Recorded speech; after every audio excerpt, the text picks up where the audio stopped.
حضرت آدم علیہ السلام۔ جب ابلیس نے حضرت آدم علیہ السلام کو سجدہ کرنے سے انکار کیا تو اللہ تعالیٰ نے ارشاد فرمایا، اے ابلیس نکل جا اس جگہ سے اور تیرے پہ لعنت ہے قیامت تک۔ شیطان نے عرض کیا، اے میرے رب مجھے قیامت تک ڈھیل یعنی زندگی دے دے، اور قسم ہے تیری عزت کی کہ میں قیامت تک تیری مخلوق یعنی آدم علیہ السلام کی اولاد کو گمراہ کرتا رہوں گا، اور میرے شر سے صرف وہی بچ پائیں گے جن پر تیری خاص رحمت ہوگی۔ اللہ تعالیٰ نے ارشاد فرمایا، اے ابلیس تجھے اور تیرے ماننے والوں سب کو اکٹھا کر کے دوزخ میں ڈال دوں گا۔ حضرت ابن عباس رضی اللہ تعالیٰ عنہ سے روایت ہے کہ شیطان کی ڈانٹ ڈپٹ کے بعد حضرت آدم علیہ السلام پر اونگ ڈال دی گئی، پھر ان کی بائیں پسلی سے حضرت اماں حوا کو پیدا فرمایا گیا۔ کہتے ہیں کہ فرشتوں نے حضرت آدم علیہ السلام کی پسلی کو چیر کر حضرت حوا کو نکالا اور پھر پسلی کو سی دیا، اور حضرت آدم علیہ السلام کو خبر تک نہ ہوئی۔ جب حضرت آدم علیہ السلام نے آنکھ کھولی تو اپنے خون اور گوشت کو دیکھ کر اس سے انس اور محبت پیدا ہو گئی۔ پھر اللہ تعالیٰ کے حکم سے فرشتوں نے حضرت آدم علیہ السلام سے جناب سرکار دو عالم حضرت مصطفیٰ صلی اللہ علیہ وآلہ وسلم پر 10 مرتبہ درود شریف پڑھایا۔ پھر اللہ تعالیٰ نے حوا کو حضرت آدم علیہ السلام کے نکاح میں دے دیا۔ حضرت آدم علیہ السلام نے جو 10 مرتبہ درود شریف پڑھا وہ بی بی حوا کے مہر میں پڑھایا گیا تھا۔ اللہ تعالیٰ نے ارشاد فرمایا، اے آدم علیہ السلام تم اور تمہاری بیوی جنت میں رہو اور جہاں سے چاہو بافراغت کھاؤ اور پیو، مگر اس درخت کے قریب بھی نہ جانا ورنہ تم ظالموں سے ہو جاؤ گے۔ حضرت آدم علیہ السلام اور اماں حوا کا آرام اور خوشی اور عزت و تکریم دیکھ کر شیطان حسد کرنے لگا۔ اپنی مکاری اور فریب سے دروگائے دوزخ سانپ کے منہ میں بیٹھ کر جنت میں داخل ہو گیا۔ اب اس کی کوشش تھی کہ کسی نہ کسی طرح حضرت آدم علیہ السلام اور اماں حوا کو جنت سے نکال دے۔ حضرت آدم علیہ السلام اور بی بی حوا کو شیطان نے اپنے جھوٹ اور مکر و فریب سے بتایا کہ اللہ تعالیٰ نے تم کو اس درخت کے قریب جانے سے اس لیے منع فرمایا ہے کہ کہیں تم فرشتے نہ بن جاؤ یا تم دائمی جنت میں رہنے والے نہ بن جاؤ۔ حضرت آدم علیہ السلام نے انکار کیا۔ پھر شیطان نے قسم کھائی کہ میں تمہارا خیر خواہ ہوں، سب کچھ تمہاری بلائی کے لیے ہو رہا ہے۔ حضرت آدم علیہ السلام نے بی بی حوا سے مشورہ کیا اور شیطان کی قسم پر یقین کرتے ہوئے گندم کا پھل کھا لیا۔ اللہ تعالیٰ نے حضرت جبرائیل علیہ السلام اور میکائیل علیہ السلام کو حکم دیا کہ جاؤ حضرت آدم علیہ السلام اور اماں حوا کے سر سے تاج اتار لو اور ان کا شاہانہ لباس اتار لو اور ان کو برہنہ کر دو۔ لہٰذا فرشتوں نے حکم کی تعمیل کی۔ حضرت آدم علیہ السلام اور حوا برہنہ ہونے کے بعد درختوں کے پتوں سے اپنا بدن چھپانے لگے۔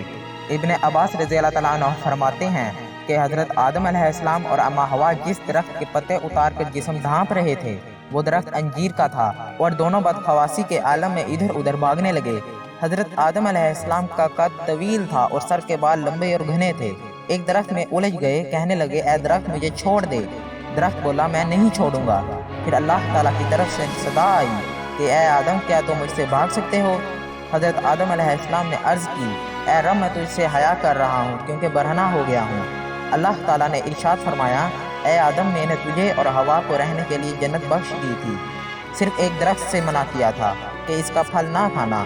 آدم علیہ السلام نے عرض کی، اے میرے رب کریم تیری عزت کی قسم میرے وہم و گمان میں بھی نہ تھا کہ تیری قسم کھا کر کوئی جھوٹ بولے گا۔ اللہ تعالیٰ نے ارشاد فرمایا، اب میں تم دونوں کو زمین پر اتاروں گا۔ حضرت آدم علیہ السلام نے عرض کی، یا رب میں نے گندم کا پھل بی بی حوا کے کہنے پہ کھایا ہے۔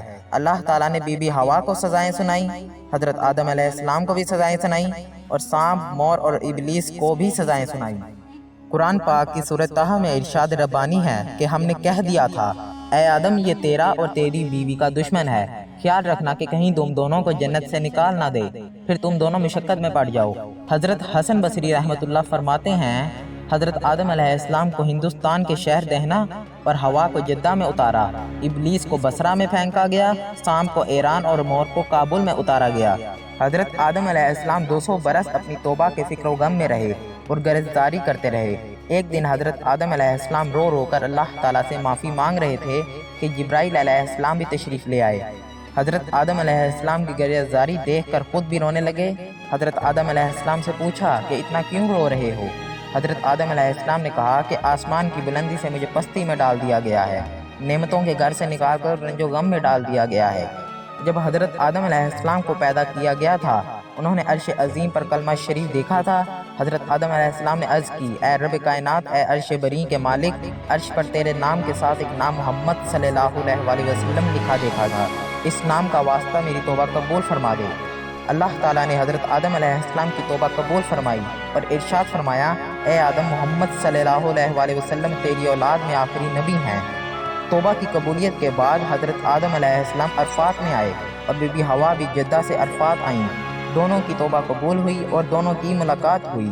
گناہ کی وجہ سے اور رنج و غم اور گریزاری کی وجہ سے دونوں کے رنگ سیاہ ہو گئے تھے، ایک دوسرے کو پہچان بھی نہ سکتے تھے۔ حضرت جبرائیل علیہ السلام نے حضرت آدم علیہ السلام اور بی بی حوا کا تعارف کرایا، اس لیے اس میدان کا نام عرفات مشہور ہوا۔